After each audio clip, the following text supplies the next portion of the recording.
NC Metro Nova Real Producers. I am here with the wonderful Ray Gernhart. Thank you so much for being with us.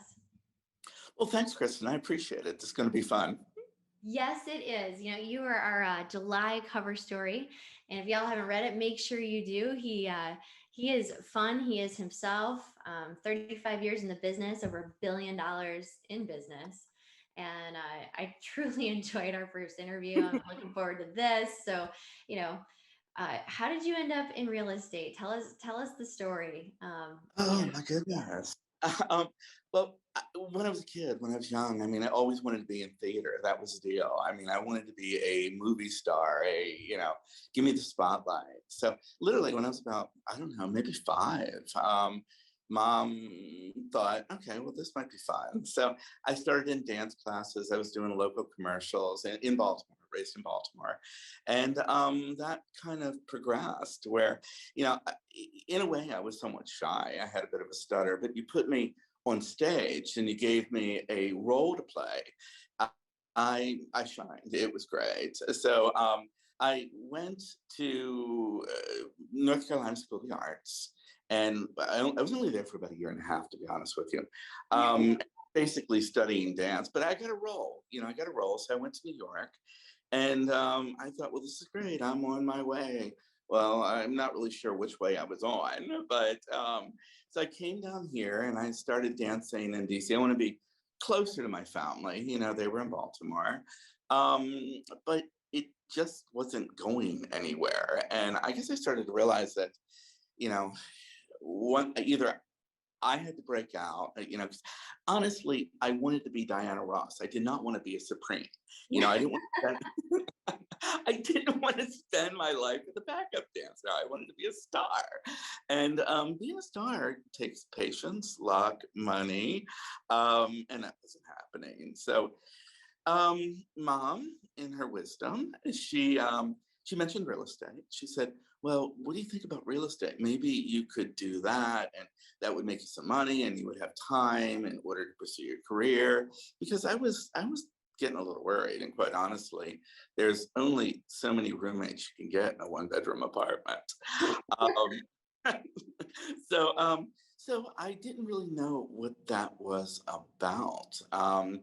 So she suggested, isn't there like a school or something around you? So I know the Northern Virginia Community College, the Annandale campus, I saw that they had this real estate class. And so I went to this real estate class and I liked it. Well, let's put it this way. I knew I had to be a success at something. And I started to think I'm running out of options. And quite honestly, I think you almost need not, I'm not really sure how to say that, but if you have a safety net, it's hard to be successful in real estate because you got to throw yourself into it 150%, if not more, because you know that this may be it, or this is going to give you the lifestyle you're looking for. So I got involved in real estate. It was funny because as I was taking these classes, I really did not know what real estate was about as far as profession goes. So I can remember going to open houses, and trying to learn the area, what is Alexandria? What is Arlington? Fairfax, I felt like, do you need a passport? Do you need a visa stamped? Where is this guy? So I would go to open houses and I would try on characters. Honestly, I enjoyed being Betty Davis. Like, what a dump, I would walk through. So I'd be somebody else, I'd be Judy Garland in the next one. So I was just trying to figure out not only who is Ray, but who is Ray, Realtor Ray. Who is Realtor Ray?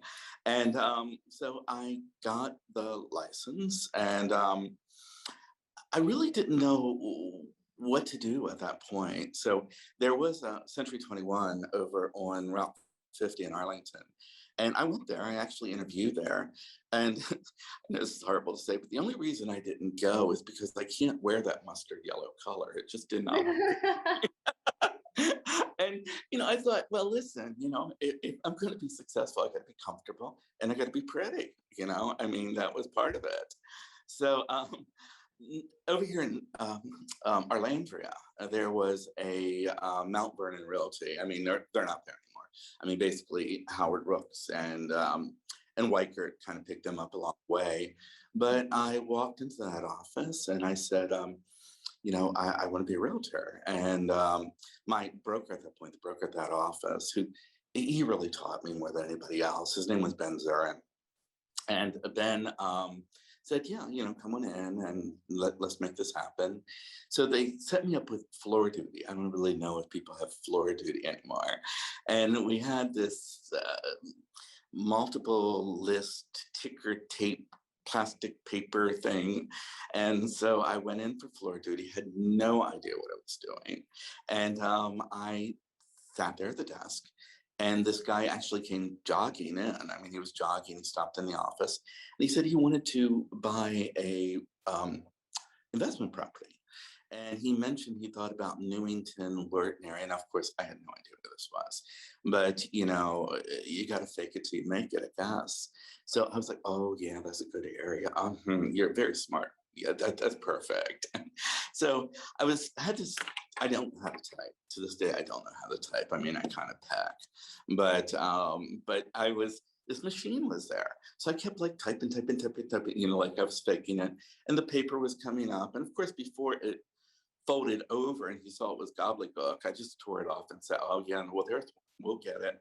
So the next evening we were supposed to meet and actually look at real estate. And I called Ben Zurin. I said, listen, I'm going to be at the office tomorrow morning at 9 o'clock. I'm meeting this guy at 5:30. So you basically have till 5:30 to make me a real estate agent. And he did, or at least he gave me enough to fake it. Now this was 1986. And even then we had a multiple presentation. There was another offer. And, these were the days too. We didn't have fax machines and e-signature. I mean, literally, you went to the seller's house, you sat at their kitchen table, their agent was next to them, you presented the offer. And he said, well, it's multiple offer. I'll go with you and I'll walk you through this. I said, no, I don't think so. I said, if I'm gonna do this, I need to be confident that I can do this. Sink or swim, I'm gonna do this alone. So I'm going to go to this multiple presentation, present this contract. I barely knew exactly what it said, but one thing led to another, and we won the contract. We won the contract. I saw that my commission was $1,800. Well, you have to remember my rent back then was $250 a month, so it was nothing. And $1,800 was a fortune. I mean, this was it. This was cool. Not only that, but I was successful. I mean, I got that contract through. So that gave me a lot of confidence and, on with the show. It just went on from there. And that definitely, well, so tell us what's been like most rewarding, what's been most challenging for you, like on this journey? Most rewarding. I mean, every day is rewarding. Every deal is rewarding. As long as the building grows and grows and grows and doesn't sink, doesn't go backwards, it's rewarding. I mean, I like people. I like making a difference. I like educating people. I was really no good at. I wasn't great in school, but I was no good at math. But they teach you wrong. They teach you algebra. They teach you whatever. But they don't really relate it to money. They don't relate it to success. They don't relate it to getting ahead. So, once I started realizing that real estate is not just finding a buyer, the pretty house where if they wanted, they could paint their bedroom Viking purple and, whatever, they could do what they wanted to do. But when I realized it was truly making a difference in their life, and this was going to be a way that they can retire with money. This was going to be a way that, you truly build wealth. And so it was fun. So I got into that whole part of it. Now, I'm not going to lie, rewarding money. I like money. Everybody likes money. So yeah, it allows me, it's funny. Some people think that when you're a real estate agent, you're self-employed, you don't really have a boss. But that's not true. I have about 20 bosses a week. And I can't stand to start a phone call with the words, I'm sorry. The moment you do that, you lose. It's done. Okay. So, keeping up with everybody, satisfying their expectations, and getting kudos. Ray, we love you. Ray, you're great. Ray, we're going to refer you. I mean, this is wonderful to hear. So that's rewarding. Um, did you ask about failures or challenges? Challenges too, yeah. Like what's been most challenging? Challenging, challenging, challenging. I don't really know. From the point of view, a challenge is just an opportunity to learn more. So, yeah, I mean, something comes your way, you're like, how am I going to do this? Okay, so what I do, maybe I said the wrong thing, how I'm going to fix it. But it helps you not only perfect your craft, perfect your profession, but you learn more about yourself, you learn to be a better person. So I don't really, I view challenge as an opportunity. You answered it that way when we were talking originally too, and I love your answer to that. It's an opportunity to grow. It's either you win or you learn, and both those things are winning. Like, Yeah, yeah, yeah, yeah, yeah, yeah. Yeah, so, bring on the challenges. Let's go. well, what are you learning right now? So speaking of learning, like what are you learning about right now? What are you passionate about? Passionate. I love art. I love art. I love art history. I mean, friends of mine will tell me, I'll be talking about a painter, I'll be talking about a painting. And I love getting into the minutia. I mean, I like knowing what he had for breakfast the morning he painted that. I like understanding that he was left-handed, not right-handed, and this is the way and the brushstrokes went, etc. I love archaeology. I like history.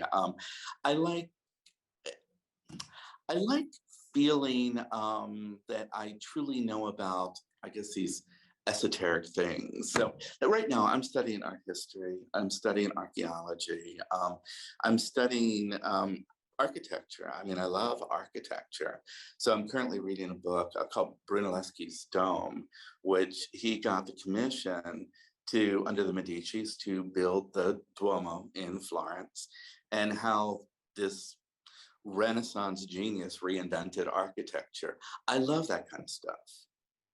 That's super cool. Well, and you said there was a book that what's the most educational book or biggest impact for the real estate side for you? What book was that? Early on, and I've been trying to find this. I believe you can probably get it on Amazon or some rare bookstore at this point. But there's a book called List More, Sell More. And it was, because of my theater background, it was kind of scripted, or at least that's the way I looked at it. It was how to overcome objections. So I can remember, I mean, I've been taking this book and I would stand in front of the mirror and I would read the words, and then I would create the character, and then I put them in my own words. And I just felt like each paragraph, each page, each chapter gave me another arrow in my quiver. So, if somebody said something, well, I really think I'm going to list with my sister-in-law, or whatever the case may be. I had something quick. I had ammunition. I could pull something out and be quick and make it sound like me. And it worked. At least it started off in helping me create, like I said earlier, Realtor Ray. I mean, Realtor Ray knows his lines.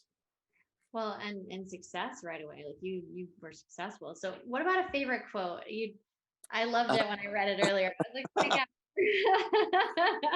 God. Well, I, in the movie, in the play, the musical Gypsy, there is Gypsy's backstage, and she basically has to go out. She's got to perform. She's got to be somewhat of a stripper, and she doesn't know how to do it. And she's kind of meek, and one of the other strippers said, "Listen, darling, if you're gonna bump it with a trumpet." And I I thought, yeah, I'm not going to be boring. I'm going to be out there. I'm going to be loud. I'm not going to be everybody's cup of tea, but you know, if I'm the drink for you, you're not going to be able to get enough. So that allowed me to stand out. So yeah, every day I pull out my puppet, pull out my puppet, pull out my trumpet, and do my best to bump it. It gets a little complicated there, but yeah, and it makes things fun. You can be outrageous. I mean, you still have to be sensitive and empathetic, but you can be outrageous, and if you're comfortable with that, they love it. People love it. I love it. I'm having a good time. You're always having fun. Like I feel like that's like your motto. Like what so that's a good spot for like so what do you feel like really has made you successful, set you apart, made you different? um, it'd almost be easier to answer that the opposite way. What has not made me different? I mean, it's I I did not. I never wanted to be just one of the many. You know, I think I say I've got a good heart and I've got empathy and I've got ego, but I also have ego strength, and I kind of pull it all together. And um, I'm not. I don't sell. I entertain. I educate. I empathize. I yeah, I like to have a good time. Actually, one of my taglines is for a great deal, for for a great deal and a good time, talk to Ray. And to this day, you know, it's talktoray.com. Early on, now we're talking like in the 80s, I had to figure out, well, what am I going to do to get myself out there? Well, there was a lot of clubs in DC. And I used to go to clubs. That's what I did. So I went to the management of the clubs and I said, listen, you got to remember this is not politically correct today, but back then everybody smoked. So I went to the clubs and said, "Can I sponsor your matchbooks? You know, I'll pay for them." So you know, it might be Bernie's Dance Hall or whatever, but on the back of it, it said, "For a good time and a great deal, talk to Ray." My phone number. Now I got a lot of phone calls, as you can imagine, from that. When in a bar, it says for a good time and a great deal, but nonetheless, enough of those were real estate oriented, or, you know, I could make it that way. So I used to throw parties in houses. You know, I would, I don't know, I can remember having, renting a van once and getting like this shirtless Italian bartender on the van and throwing a party on the van on a weekend. So, you know, inviting a bunch of people from these clubs. Every three condos we looked at, we stopped for margaritas. By the third margarita, they'd buy anything, you know? So,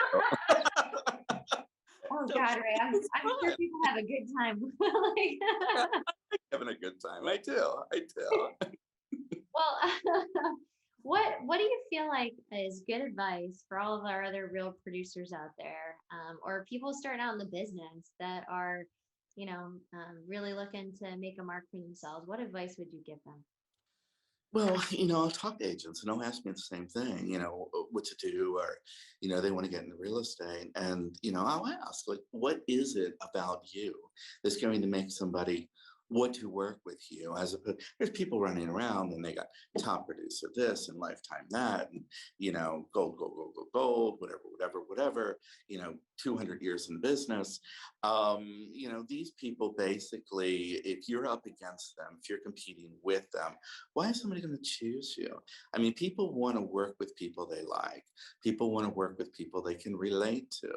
So don't try to be the model realtor. I mean, throw everything you see out and be yourself. And you know, what is it I have? What is it that's going to make people like me? What is it going to make me stand out? So at the end of the day, if the seller, if the buyer interviews three, four, or five people, why me? So stand out from the crowd, be yourself, don't emulate anybody, you know, and put on a show. I mean, still be yourself, but put on a show. And whether you're the most experienced or you are the most whatever, whatever, whatever, if they like you, they're going to work with you. I think that's fantastic advice.